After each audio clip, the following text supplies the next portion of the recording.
Hey everybody, welcome to another video. And I bet you're thinking this video is going to be about the Spyderco Native Lightweight versus the Ontario Rat 1.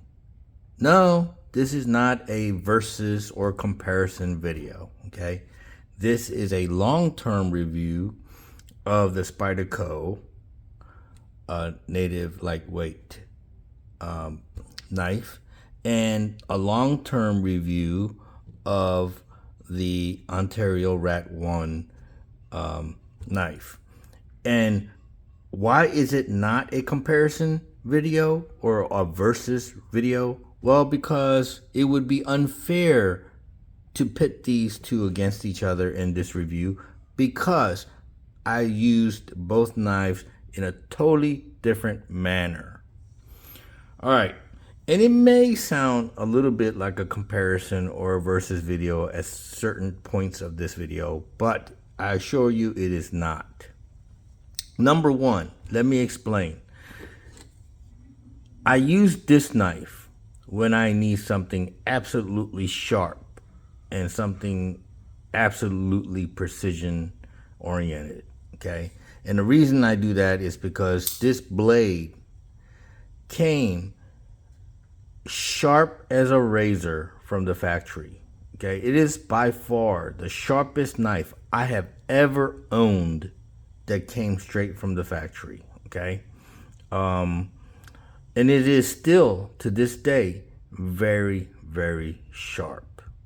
Okay, so I carry this every single day that I am not working. Whenever I am out and about on my days off, I don't carry knives at work because I work as in a secure facility where we're not allowed to have weapons. So, but I carry this knife in a Victorinox Swiss Champ every single day on my belt. Okay. I also carry the Ontario Rat 1 every single day that I'm off, out and about, in my cargo pants pocket. Okay, so carry this on my belt and carry this in my cargo pants pocket. Okay, how do I use these? Like I said, whenever I need something absolutely sharp, something razor sharp, and I need to cut something, and I know that cutting that, whatever I'm cutting is going to get cut with this, okay? Now, why do I carry this? Well, I carry this to cut anything and everything, okay? And recently, there was cable, the cable that you use for cable television was attached to my house. We no longer use cable service, and it was just sticking out of the house, and they had poked a hole through the wall, and the cable was sticking out of the wall. And so I just took this knife and cut that steel cable with this knife.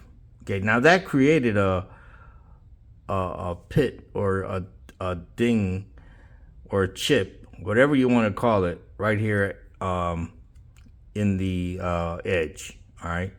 The other times I've used this knife, I've used to cut vines growing out of sidewalks, and inadvertently while cutting, I should have been cutting up. It was my mistake. I was cutting down, and the tip here hit the cement sidewalk, and that created a chip up along this way, and created a crazy burr that just even to go to cut paper now, it snags, and all this and that.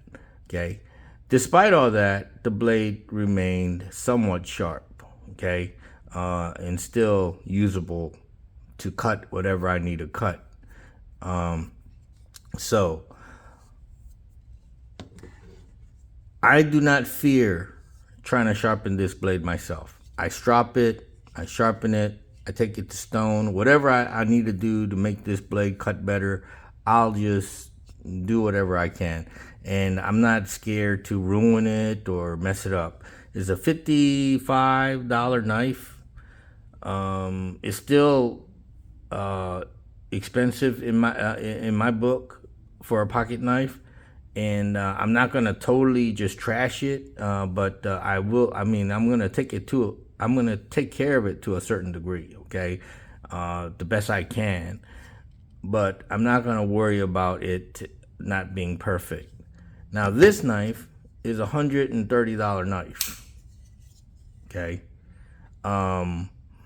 When this and if this blade ever gets damaged, and when it gets dull, I'm not even going to attempt to try to sharpen this myself. I'm gonna take it to a professional. I'm gonna take it to somebody who really knows how to sharpen knives. I'm gonna try to get them to sharpen it for me, okay? Because this is the knife that I want, always razor sharp, always prepared to handle the situation that needs to be handled without a lot of fuss and muss, okay?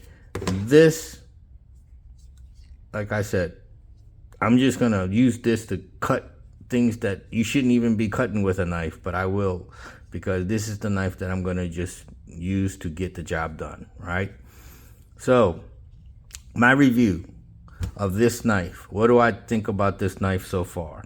Well, like as I said, it has done everything I asked it to do. It's cut steel cable. It has cut vines, thick vines. It has, you know, and it's relatively still sharp. Okay, it's gonna do what I ask it to do, you know. Now, would I sit here and show you me just, you know, demonstrating to you with this knife, you know, with this piece of wood here, doing that? Nope, I won't, because this is the knife that I want to stay sharpened as it was from the factory for those moments where I really, really need something cut badly, that in the most precision way. And one of the precision ways that I use this knife is almost like an X-Acto knife, where sometimes I work with leather, and I'll use this knife to actually cut leather, you know, to do fine detail cutting on leather. And this knife is, I venture to say, better than these flimsy X-Acto knife blades, to be honest with you. I go to this now more than anything else when I work with leather, and that's it. I mean, this knife is for my crafting. This knife is for my precision work. I needed to stay razor sharp. I need this knife to be in its perfect form every time I do need it and use it, okay? And that's why I carry it every day in a sheath, along with a backup Victorinox blade.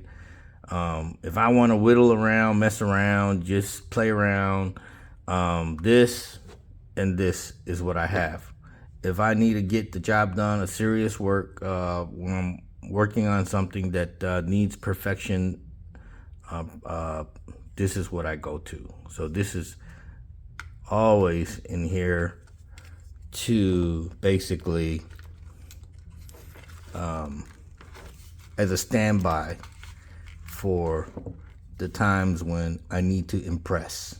This is my knife to go to when I need to impress myself or others. You know, if I pull this out to cut something and it's having trouble, okay, and my friends say, "Oh man, that knife sucks. It looks, man, this must be dull, whatever," you know, then I'll be like, well, let me try this one then. Bam. Whoop. The steak is cut in half, no problem, right? So that's why I carry multiple knives. That's why I carry the best knife I can afford to carry, and the best knife that I can afford to abuse, and the best tool that I can carry for everyday other uses. Okay, so that's my review of the long-term review of the Spyderco Native 5 and the Ontario Rat 1. I highly recommend, if you are going to need a really good knife, really sharp knife. This is not a toy, folks. This is not a fidget toy, okay? This is not something you're gonna be like standing on a street corner going flip, flipping this blade and doing the spider flick and just fidgeting with it and playing around with it. This is not a toy. This is a real knife for serious knife use. Okay, if you had just hunted a baby seal or adult seal, or your tribe has gone out to and hunted down a whale or a bear, okay, and you needed a sharp tool to cut and skin and process and this and that, this is the knife. This is it. This is the shape of it is reminiscent of primitive Stone Age man's stone tools. This is spear point and everything, and the way it's shaped. It's made for serious sharp edge work. Okay, and that's what this is. So this here is your atypical everyday cut what you need to cut, steel cables, ropes, whatever. You want to cut steak with it and use it as a eating utensil, whatever. However you want to use this knife, you're gonna use this knife. Okay, D2 steel. In my opinion, I would say it dings chips and dulls very easily, but it's supposed to sharpen easily as well. I think. I don't know. All I have really done was just run it across the stone and stropped it, and it does okay. It's not as sharp anymore. It's not as sharp as when it first came to me, but it still does the job. Okay, so I highly recommend this knife if you're going to spend around $50 to $60. I think you might be able to find this knife cheaper, maybe somewhere around 40, mid 40s, or maybe even cheaper, 30 something. I don't know. But I bought this knife for almost like $50 after taxes and delivery, and I'm good with it. I'm sure there's plenty of knives that are better out there for the money. In a way, I wish I got the something out of something Cold Steel makes, but this knife got so many good reviews that I wanted to try it out, and I do like the shape and style of it. And I like this knife. I do. I recommend this knife for everyday use knife. If you just don't care how you treat your knife, I think this is the knife you should carry. This knife, highly recommended if you're into using knives for tasks that are very important. If you're processing game, if you're cutting things in your craft work, when you need something sliced or cut and you don't want to struggle doing it, this is the knife to have, and this is the knife you should always use sparingly to keep it sharp. And depending on your skill level, if you're really good at sharpening knives and this and that, by all means do it. But in my situation, if, like I said, if this blade ever gets dull or damaged, it's going to go to a professional to get fixed, or get them to lay their hands on. Because I'll be honest with you, I'm not even going to strop this. I have stropped knives, and actually if you strop a knife wrong, it actually feels more dull than sharp. So you have to know how to strop properly too. So anyway, that's my review. I hope you guys enjoyed the video. Please like, subscribe, and comment. And catch you on the next one. See ya.